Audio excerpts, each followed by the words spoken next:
Okay, so we've got a video going viral right now that shows a police officer slamming his own police chief into the hood of a car after said police chief shows up drunk, apparently, to a DWI stop. Yes, this and a ton more. The biggest moments from the internet this week, including, did ChatGPT get possessed? And Dr. Phil goes on Joe Rogan and makes a really interesting argument about the downfalls of equal outcome initiatives. All that and more coming up next.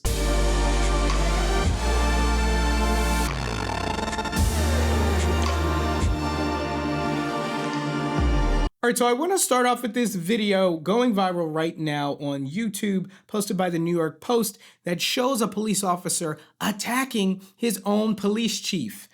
So we're going to start. I think the video gets juicy around the 1 minute mark. Here we go. It washed off. Yeah, then get rid of it. Okay. That's ridiculous. Okay. You're a sergeant, for God's sake. Okay, Chief. So this is a DWI, sergeant. okay? Telling him to take his vest Chief, off? I'm on a DWI. Over Chief, here. I'm on a DWI. Get over here. I'm on a DWI. Okay. Defiance here. Chief, I'm working. I don't have time to argue about a jacket, okay? over here. Don't you touch me. Don't you touch me. Don't you Oh! touch me. You have a problem? You grabbed me. What? Now get out of here before you get a problem. Before you get a problem. Take it. No, you're going to go in. Take it. Drunk again. Wow. All right, let's stop it right there. Okay, so there's a lot more to this video than meets the eye. First of all, you gotta have respect for authority. This is the police chief you're talking about. He has a problem with this sergeant who's got a vest on. He asks him to take it off or whatever. But then he says, Sarge, or Chief, I'm working a DWI, saying, let me go ahead and do my job. Maybe he's following protocol. I don't know police protocol. If you're in the middle of a stop, I don't even know if you're allowed to just break away from something. But I think where the chief goes wrong is that he's apparently drunk. I mean, the sergeant says right there in the video, he's drunk again. Okay, and so he seems a little off, right? He's a little staggery when he's walking. He comes over while the guy's performing the DWI, and the video doesn't really show it completely. It's kind of off to the right, but maybe he puts his hand on him. It looks like his arm goes out, and then this sergeant just goes berserk. He throws the chief up against the hood, saying, you got a problem? He calls him an F-boy and everything. That's wild. Now, here's the thing. This chief would have had every right to throw this guy under the jail, right? Come down on him hard for this outburst, him defying orders, etc. But the fact that this guy is inebriated right here on a crime scene or during a DWI stop, to me, I think the chief at this point loses all rights, because when you are drunk and you don't have all your faculties, right? How do we know that he's even operating correctly or making the right calls or using his judgment? In fact, we have a good reason to think he's not using good judgment in this situation. So I feel like control always goes to the sober person in that case. But this is a wild thing to see, right? Police violence usually between civilians and police or whatever, but here right in the own department. I'm pretty sure this department is going to come under investigation for several things, obviously, including this chief showing up drunk to a DWI. I don't even know how he got there or whatever. But anyway, from there, I want to move on to this very interesting clip from the Joe Rogan podcast. Dr. Phil jumps on the episode and they're talking about politics or whatever. But then Dr. Phil makes this great point about the problems with these equal outcome initiatives, these desires, whether in school or in sports, etc., to have everyone achieve the same amount of success. And this is kind of a duh argument why these things wouldn't really work out, but he puts it really, really well. So we're going to check this out. Here we go. Equality of outcome is, there are a lot more liberal professors in college than there are conservative professors. A lot more. Because the liberal professors don't want to get out in the real world and compete. So they go to the university where they don't have to compete the way they do in the real world. But that being said, here's the thing. If you are going to an Ivy League school, and so you're paying $200,000 for this elite education, and then they teach the goal is equality of outcome, then why do I need an elite education? If the goal is equality of outcome, why am I paying you $200,000? Because how much sense does this make? human society was largely built on competition, right? Competition and comparison are linked. Our entire academic system is based on competition. Ivy League schools wouldn't exist or be successful without competition and comparison, right? Maybe it's an uncomfortable idea to think that humans would be competing with one another instead of working together, but I think it's the competitive drive in humans that drives us all to make a better tomorrow, to invent better technology, to do better things. It's kind of because we don't just want things to be better. We don't just want to live in a better world. We want to be the ones to make it a better world. We want to be a part of that. We want our name on the plaque. We want to be on the Mount Rushmore. And so I think what Dr. Phil is getting to here is a very valid point, which talks to the faulty logic of thinking that just giving everyone the same outcome, the same reward, is somehow going to make a better world. Right? People go to Ivy Leagues, Harvard, Yale, etc., because they want to be top academic achievers, right? They want to be elite status. They want to be better academically than most people on the planet, and they're willing to put in the work to get there. Now, here's the thing. There are a lot of people who want to share that same status, but do not want to put in the same amount of work. And so it's investment, outcome, investment, outcome. Sometimes those things are equal. We don't live in a perfect world, so sometimes they're not.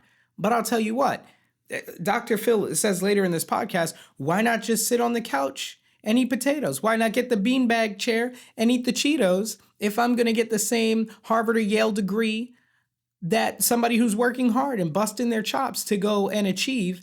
If I can get the same outcome as them, why would I try at all? And so I think this is going to be super destructive because you're going to have a lot of people. I did another video that was talking about the show Trigger Warning with Killer Mike and how he was talking to these kids, telling them that they should not be dreaming so big, that they owed it to their parents to think practically.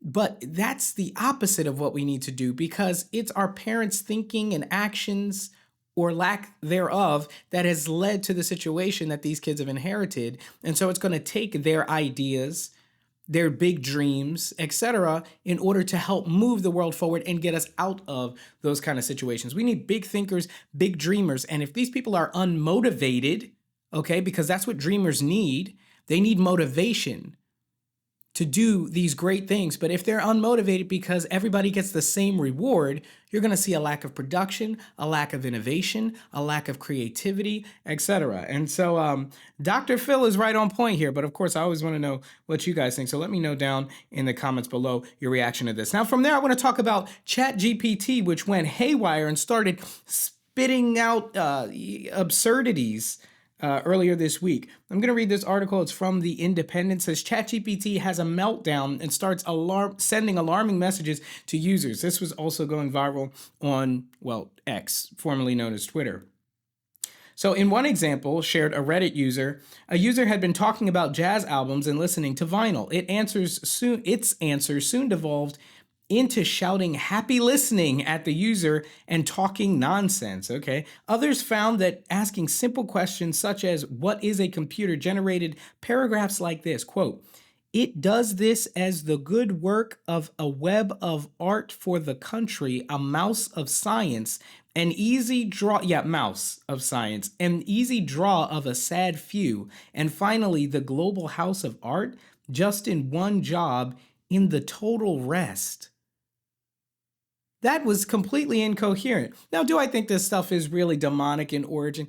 No. I think computers have glitches all the time, and when you're dealing with a software that's supposed to deliver coherent, eloquent speech, a glitch would result in gibberish, I would imagine. I don't program these things. But I will tell you this, when those things start saying, Hail Satan, you better get your Bibles. You better get your Bibles. All right, so from there, I want to talk about another story. Okay, Howie Mandel has his podcast, and Dana White went on the show, okay? And this is obviously staged, right? Dana White the UFC, all that stuff, they stage stuff all the time. So we know this. And so they use that same approach here. It creates a funny moment. So we're going to take a look at this right here. Dana White, you are an amazing guy. I can't thank you enough for being here. You and Ginger seem to be getting along. You are not only an amazing businessman, you are an inspiration. You are a philosopher. The way you do business, the way you conduct your business and your friendships and media is, I'm jealous. But Dana, I can't thank you enough for being here. Thank you for all the kind words. I appreciate it. I am so tired of doing podcasts. I'm literally done with them. I'm not doing any more podcasts. Oh my goodness. Okay, you can't get any more awkward than that, right? Howie's got nothing to say. People are looking all around. This girl, I think, gives it away. She looks like she's acting. She looks like she was trying to come up. She couldn't decide whether she wanted to look confused or angry or whatever, so her face kind of got stuck in the middle. The redhead, he's just looking around like he's trying to sell the confusion bit. It made for a viral moment. What I think is interesting, though, about this video is it no longer even matters in today's culture whether something is fake or staged or not. It just has to be clickbait. It just has to be clickable, because that's all that really matters is clicks and views and likes and interaction, engagement with whatever post they're trying to promote. I'm going to call it staged. Let me know if you think differently down in the comments below. But given Dana White's history and background and given the absurdity of this moment, considering the fact that if he was really there, he had signed the contract or you know, agreed at least verbally to be here on this podcast. And so he got up that morning, got dressed, you know, booked his flight if he had to fly in, whatever, sat down there all while thinking, I don't want to do podcasts. And it was that bad. It had gotten that bad that he had to leave right there in that moment. I just don't buy it. I don't buy it. Anyway, enough of that. So let's talk about this insane video of a stinking Leviathan-looking creature down at the bottom of the ocean. Newly discovered species, northern green anaconda, is world's biggest snake. New record. Can they get Guinness on that? Because I don't see no mention of Guinness. 26 feet long, 440 pounds. Let's look at this. Oh no. Oh no. That's not living. It's moving. Nope. Nah, not today, Satan. I'll just go. Y'all can kill me. I mean, if I'm down in the ocean, oh, that's the end of it. Look at its head. Looking like the devil himself. How y'all doing? Look, he's sticking his tongue out and everything. That was weird. Sorry for that moment. Ooh, nah. And listen, snakes don't creep me out, but that thing is massive. And underwater, you can't run. And obviously, snakes are incredible swimmers. This guy is crazy brave just down here looking like he got a water bottle for air. And he looks like he has street clothes on, like not even a wetsuit or nothing. That is insane that there are creatures living down in the ocean that huge. I firmly believe there could be stuff down there that we've never even seen, and it would be hard to even imagine some of these creatures, the size of them, right? When you're living down there, there's less gravitational pressure. So theoretically, these creatures could be so massive. They need to make a movie based on that right there. I feel like it's going to have Sharknado vibes for real, but if they get a giant anaconda underwater and treat it like a scuba diving thing where they're going down to see some remains or wreckage or whatever, not Titanic or anything. Titanic is going to get licensed forever, but something like that, I feel like I would be tempted to go see that. Okay, let's take a look at this video that takes the rat race to a whole new level. These are sticky pads, and it seems like these people are playing a game where they have to race across the sticky pads to see how far they can get. Let's watch. Yeah, that looks like the real sticky mouse stuff. Oh, dude lost his shoe. There's no sound for this video, so you're not missing anything. Okay, how far did he think he was gonna get? And then his sock is coming off. You know what's very interesting?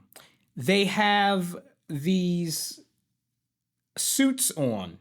And look, the people are trying to come and help them and make sure they're okay. Oh, that's what's his name? Savage from Mythbusters. Look at that. Okay, so they've got these suits on because I would imagine, just like a real mousetrap, having skin to chemical contact with that would not be good. So they got these whole suits on, shoes and socks. They should have had boots on or something. That'd be a fun game to play, but I don't think really anybody could get further than 2 feet. I mean, unless they can walk on their hands. So that's going to wrap it up for this video. Let me know what your favorite video was down in the comments below. And be sure to send me or comment a video you'd like to see me check out and react to here on the YouTube interwebs. Like and subscribe, click the bell, all that goodness. I'll see you in the next episode.